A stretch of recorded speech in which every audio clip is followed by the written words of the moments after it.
Hello everyone, it's Nina and welcome back to my channel. Today we are going to be doing my reading wrap up for September. In the month of September, I only read 5 books and then DNF'd another one. So hopefully this video will not be as long as some of my other ones since we have less books to talk about. In terms of the genre breakdown, I finished 2 fantasy romances, 2 thrillers, and then 1 historical romance. Overall, in terms of my thoughts for this month, I feel like I kind of had an off month. It took me a while to get through all of the books that I was in the middle of, and I feel like in terms of final ratings, I had a lot of like middle of the road, kind of boring picks.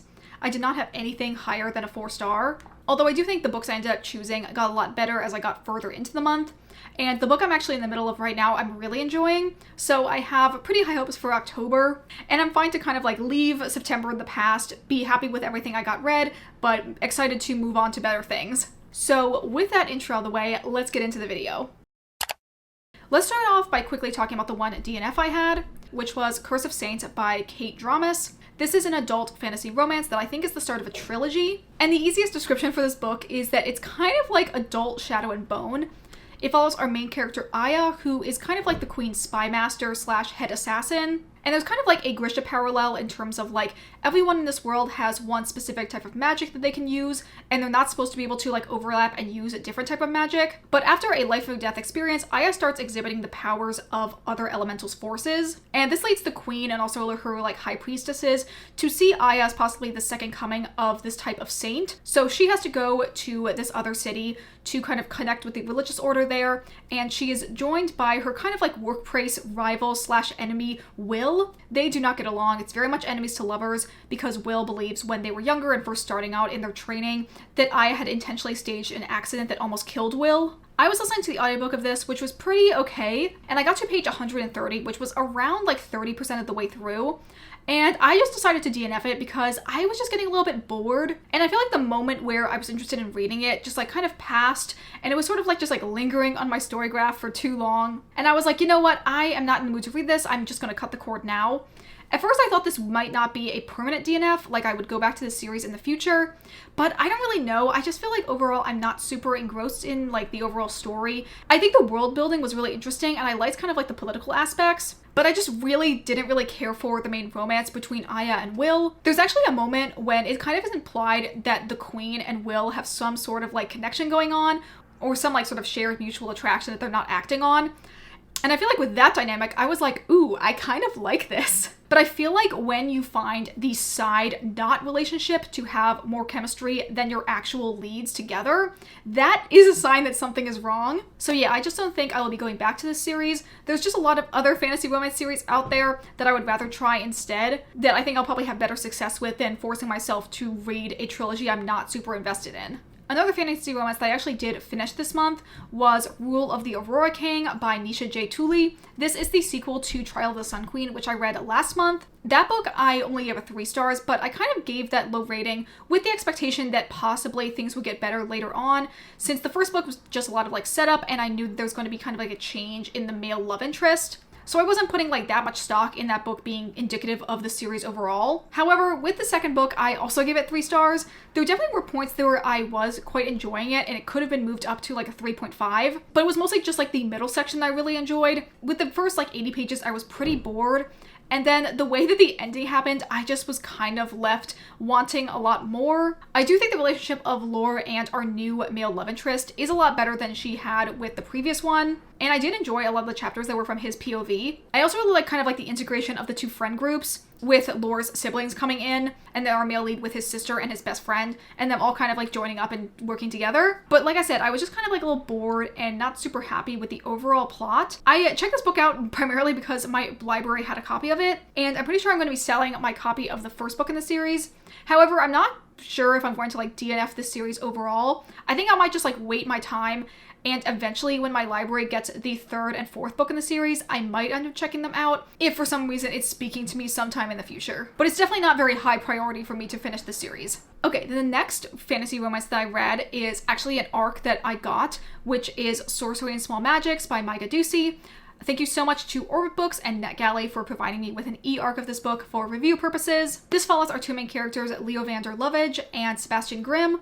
They are in their 5th and final year and basically studying for these big trials where once they pass them, they'll kind of be scouted by this group called the Coterie, which is sort of like a magical military, magical police type organization. However, during class, Leo accidentally gives Grimm this very dangerous type of control magic that basically makes Leo be at Grimm's beck and call. He's able to like control all of his actions by just commanding him. And this type of magic is supposed to be illegal. So to avoid any allegations that they've been dealing with this type of illegal magic, the two of them set out to find this supposed sorcerer that lives in this magical forest called the Unquiet Woods in hopes that she will be able to lift the curse that they've now inflicted on themselves. This was a very cute and cozy fantasy romance. I feel like if you are a big fan of Emily Wilde's Encyclopedia of Fairies, you'll definitely love this. Not only is it another like Grumpy Sunshine, academic rivals to lovers romance, but it also has a lot of weird-ass little magical creatures that our heroes meet in the deadly magical woods, which is definitely one of my favorite parts of Emily Wilde and was one of my favorite parts of this book as well. I love seeing the inventiveness in the magical creatures that we meet. My one kind of gripe with this book is that I do feel like the relationship was very slow burn, which for someone else is probably not a problem, but I do think it could have maybe moved a tiny bit faster, especially once some of the trials that they've dealt with in the Unquiet Woods are behind them. But I do think overall they had a good level of development and chemistry. I think also a part of that like lack of movement in terms of the relationship was the fact that I feel like we missed maybe some key moments with side characters early on. Like pretty early on in the book, Leo ends up meeting Sebastian's parents, and I feel like there could have been a lot more development in Leo interacting with Sebastian's parents more. It felt like a really missed opportunity to kind of like see Sebastian more embarrassed and also kind of learn about him a little bit more indirectly. But overall, I think this book was pretty cute. It is the start of a trilogy, and I'm definitely going to be checking out the next book when it comes out in the future as well. Okay, now really briefly, I will talk about the one historical romance I read, and that is A Little Light Mischief by Cat Sebastian. This is a novella that is the 3.5 book in the Turner series, and it follows our characters Molly, who is a former thief turned lady's maid, who now has been pretty much going steady, having a legitimate job, working for a young noblewoman. And this noblewoman has recently taken on like a young like lady's companion whose name is Alice, after she was kicked out of her father's house from being in a compromising position with a gentleman. However, we learn a little bit more about the circumstances regarding her being ousted from her parents' house and sort of the like injustices that she had faced while she was there. Molly is a character that we previously met in the first book in the Turner series, and Jack, who is the main male lead in that book, does come up in this one a little bit later on in the book. I gave this book 3.5 stars. I thought it was cute, but at the same time, just like sort of okay. I feels like it needed to be way longer to kind of like properly know the characters. I also think this might be just because of my personal tastes, in the fact that I don't know if I would have chose Molly to be the character to focus on for this novella. I feel like we just didn't get a lot of her in the one book that she was introduced in. And I kind of wish we had a book on Charlotte or Sarah Turner, since those are female characters in the series I would like to know more about. I do think the romance was really cute and those elements were done very well.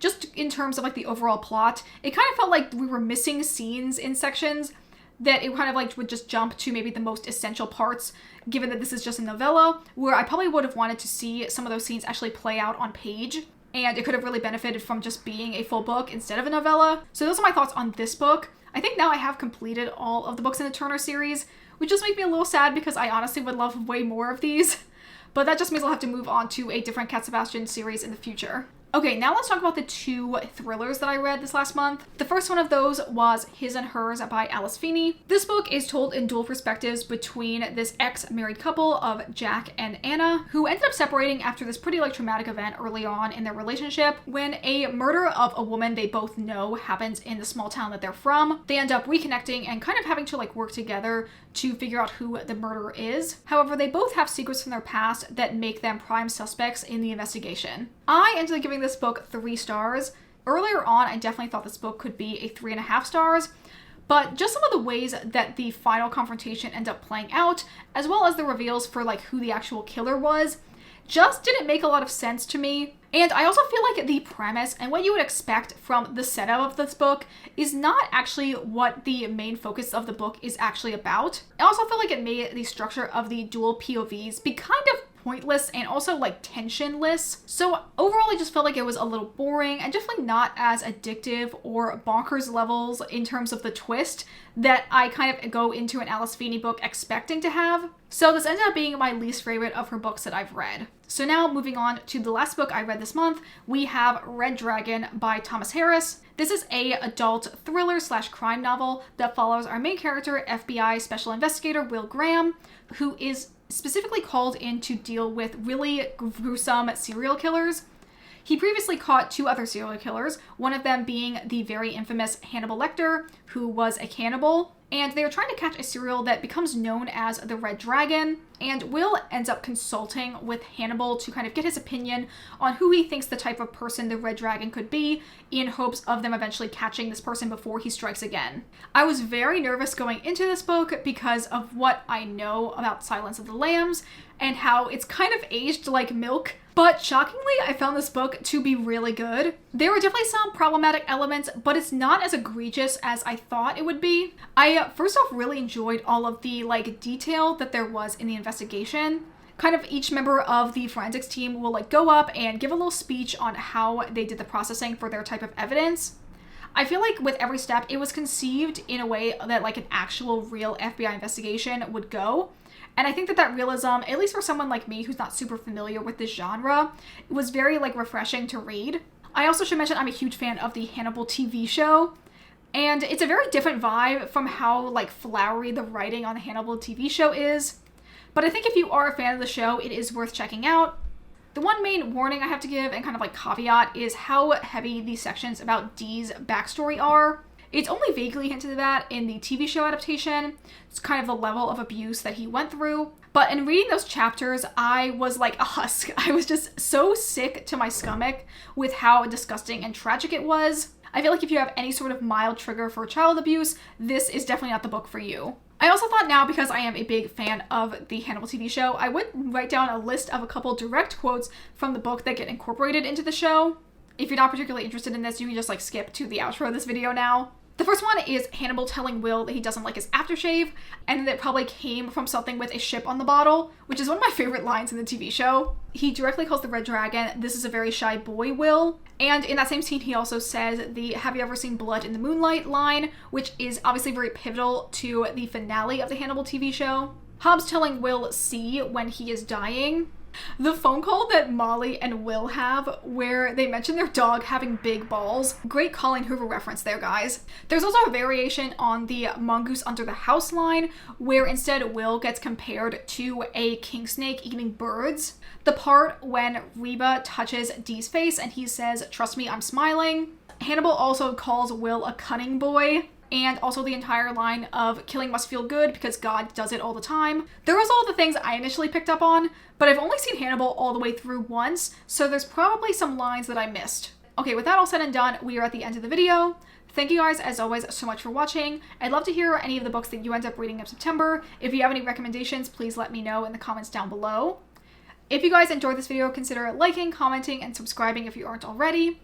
Consider following me on the Storygraph if you'd like to see my reading updates in real time, as well as following me on my Bookstagram, which is linked in the description. And that's going to be it for me today. I hope you all have a wonderful day, and I will see you all in the next video. Bye!